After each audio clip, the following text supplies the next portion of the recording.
He pushed open the bedroom door, and the faint click of the latch felt louder than usual, his own heartbeat thrumming behind his ribs.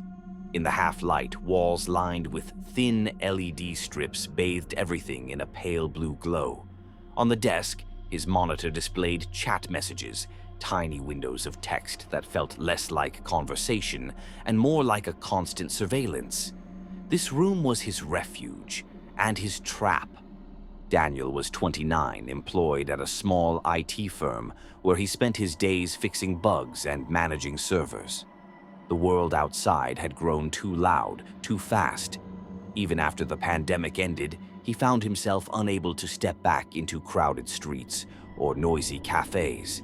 Instead, he created a quieter life behind screens. Each evening, just after dinner, he would log onto his channel, whisper a brief greeting, and plunge into pixelated worlds of retro video games. The simplicity of those adventures soothed him, until the handful of loyal viewers watching his every move weren't enough to stave off his loneliness. One restless night, browsing late-night streams, he noticed how viewers flocked to horror content, the soft tension, the anticipation of unseen threats.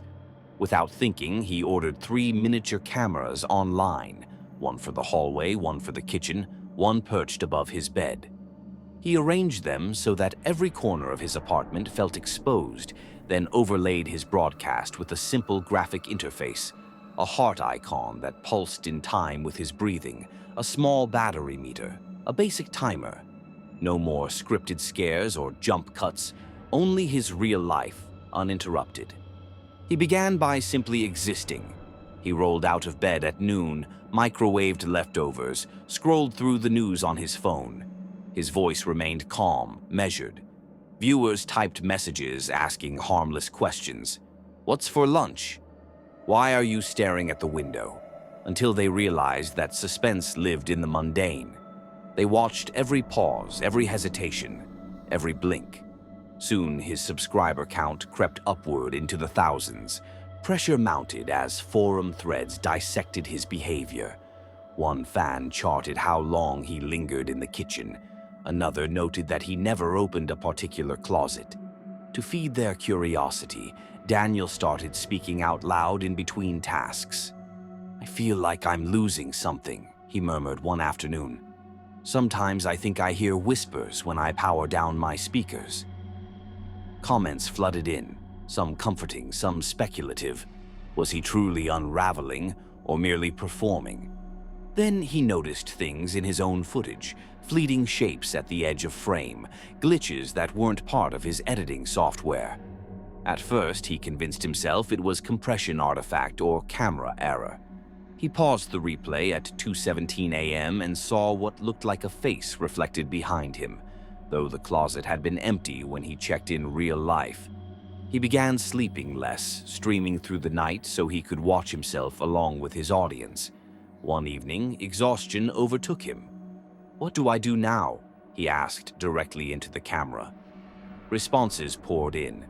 "Go to the balcony. Open the closet. Turn off the lights." Driven by a mix of dread and curiosity, he approached the closet and swung the door open. Nothing but old boxes and a mop. Yet his heart thundered so hard he thought it might burst. Viewers speculated wildly. Some swore they saw a dark shape retreating into the back corner. Daniel himself was certain he'd felt a presence. He disabled all pre-recorded audio, but the sense of being watched persisted. In his headset, he heard faint breathing that wasn't his own. Cameras began to glitch for him alone. His reflection in the mirror lagged behind his real-time movements. He raised a hand and his image would follow half a second later. He tried to end the broadcast, hovered over the stop streaming button, but the chat pleaded for him to stay. "Don't leave us. We're with you. We need more." A soft echo came through the speakers in his own voice. "I'm not done." In a panic, he smashed his equipment. Cameras shattered, mic parts scattered on the floor.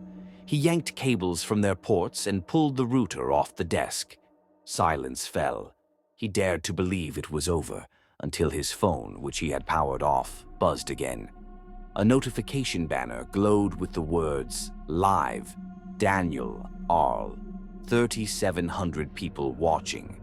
He dropped the phone, scrambled to reset it, wiped the app, but the notice remained. The next morning, he found a note slipped under his door. "We liked the part where you asked for help. Stream again soon." There was no return address. When he called the police, they dismissed his story as pranksters and internet trolls. Yet no one should have known his new address. He moved halfway across the world, changed his name, rented a small apartment with no internet. He took a job far from his desk and deleted every account tied to his old life. He left the lights on all night and taped blackout sheets over the windows. Still, sometimes his heart would lurch at the sound of an imaginary camera click. Some mornings he'd stare at his reflection and wonder why it seemed overly still. And in the deepest hours before dawn, he'd hear a whisper in his mind, "We're still watching." He realized that even if he fled every room ever rigged with cameras, the audience had already written him into their own stories. No matter where he went, the broadcast endured. They had become the Watchers, and he was forever on display.